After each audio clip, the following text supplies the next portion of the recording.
ओम पितृदेवताभ्यो नमः। सनातन परंपरा में किसी भी मास के कृष्ण पक्ष में पड़ने वाली तिथि को अमावस्या के रूप में जाना जाता है। इस दिन आकाश में चंद्रमा बिल्कुल भी नहीं दिखाई देता और अमावस्या तिथि को पितरों की पूजा से लेकर स्नान दान साधना आराधना के लिए अत्यंत ही फलदायी माना जाता है। पौराणिक मान्यताओं के अनुसार अमावस्या तिथि के स्वामी स्वयं पितृदेवता होते हैं। ऐसे में इस तिथि पर अगर कोई व्यक्ति अपने पितरों के लिए विधि विधान से श्राद्ध तर्पण आदि करता है तो उसे अपने पितरों का विशेष आशीर्वाद मिलता है। इसी प्रकार चैत्र मास की अमावस्या तिथि धन की देवी मां लक्ष्मी जी की पूजा और पितरों की पूजा के अलावा तमाम तरह की साधना के लिए भी फलदायी मानी गई है। इस बार अमावस्या तिथि 2 दिन पड़ने के कारण बहुत बड़ा असमंजस बना हुआ है कि चैत्र अमावस्या का व्रत किस दिन रखें, स्नान दान कब करें, क्योंकि चैत्र मास के शुक्ल पक्ष की प्रतिपदा तिथि से नवरात्रि भी शुरू होती है। इसी कारण से कंफ्यूजन बना हुआ है। तो आइए जानते हैं अमावस्या किस दिन है और स्नान दान का शुभ मुहूर्त क्या रहेगा, इस दिन कौन कौन से शुभ मुहूर्त बन रहे हैं और पितरों की पूजा करने का शुभ समय कब से कब तक रहेगा। जानकारी पसंद आए तो प्लीज वीडियो को लाइक जरूर कीजिएगा।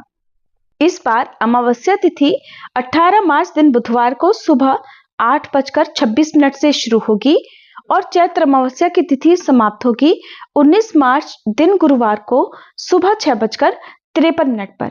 क्योंकि अमावस्या तिथि 2 दिन पड़ रही है और अमावस्या का जो स्नान है वो ब्रह्म मुहूर्त और सूर्योदय व्यापनी तिथि के अनुसार करना शुभ माना जाता है। इस कारण से अमावस्या का व्रत तो और पितरों की पूजा तो 18 मार्च दिन बुधवार को ही होगी, लेकिन अमावस्या का स्नान जो कि सुबह सूर्योदय तक करना होता है वो आप 19 मार्च दिन गुरुवार को भी कर सकते हैं। पितरों की पूजा कुतप काल में होती है, दोपहर के समय ये पूजा की जाती है और अगर बात करें उदय तिथि के अनुसार तो गुरुवार को सुबह ही अमावस्या तिथि समाप्त हो रही है, लेकिन बुधवार को पूरा दिन और रात भर अमावस्या तिथि विद्यमान रहेगी। इसलिए पितरों की पूजा 18 मार्च दिन बुधवार को ही होगी और 18 मार्च बुधवार को सुबह 4:59 से 5:47 तक ब्रह्म मुहूर्त रहेगा। सूर्योदय होगा सुबह 6:36 पर, सूर्यास्त होगा शाम 6:33 पर। इस दिन सुबह 6:21 तक साध्य योग रहेगा, बाद में शुभ योग रहेगा। तो बुधवार के दिन सर्वार्थ सिद्धि योग बन रहा है। वहीं राहु काल दोपहर 12 बजे से लेकर 1:30 बजे तक रहेगा। अमृत काल रात 9:37 से 11:09 तक रहेगा और पितरों की पूजा करने के लिए 18 मार्च दिन बुधवार को सुबह 11:20 से लेकर 1:30 बजे तक का समय रहेगा और इस समय में चतुष्पाद करण का योग भी रहने वाला है। चतुष्पाद करण को श्राद्ध कर्म पितृ पूजा आदि के लिए शुभ माना जाता है।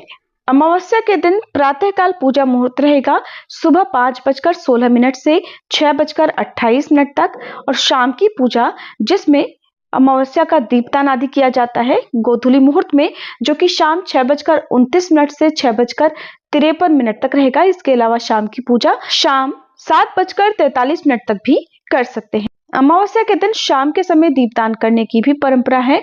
तो इस दिन दक्षिण दिशा की तरफ मुंह करके एक दीपक पितरों के नाम से, क्योंकि दक्षिण दिशा को पितरों की दिशा माना जाता है, उत्तर दिशा को मां लक्ष्मी जी का वास माना जाता है, तो उत्तर दिशा की तरफ एक दिया और सरसों के तेल का एक दिया शनिदेव के सम्मुख, एक दिया पीपल की जड़ में जलाना चाहिए।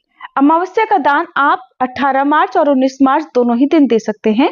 अगर बात करें 19 मार्च गुरुवार की तो इस दिन ब्रह्म मुहूर्त सुबह 4:58 से लेकर 5:46 तक रहेगा और सूर्योदय होगा सुबह 6:35 तक और अमावस्या तिथि इस दिन सुबह 6:53 पर समाप्त हो रही है। तो अमावस्या का जो भी स्नान आदि है वो आप अमावस्या तिथि समाप्त होने से पहले पहले कर सकते हैं। हिंदू धार्मिक मान्यताओं के अनुसार अमावस्या के दिन सुबह स्नान करने के बाद सबसे पहले पितरों की शांति के लिए तर्पण करना चाहिए।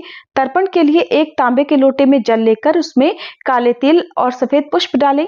फिर कुशा की सहायता से श्रद्धा के साथ पितरों को तर्पण अर्पित करें। फिर पितरों की कृपा पाने के लिए, उनकी आत्मा की शांति के लिए पितृ सूक्त का पाठ करें और या फिर किसी योग्य ब्राह्मण से श्रद्धापूर्वक पितृ सूक्तम का पाठ सुन सकते हैं।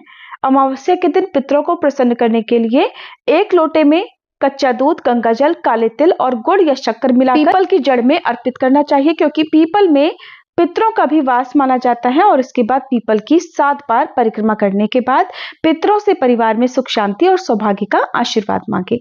ये थी आज की वीडियो। उम्मीद है जानकारी आपको पसंद आई होगी।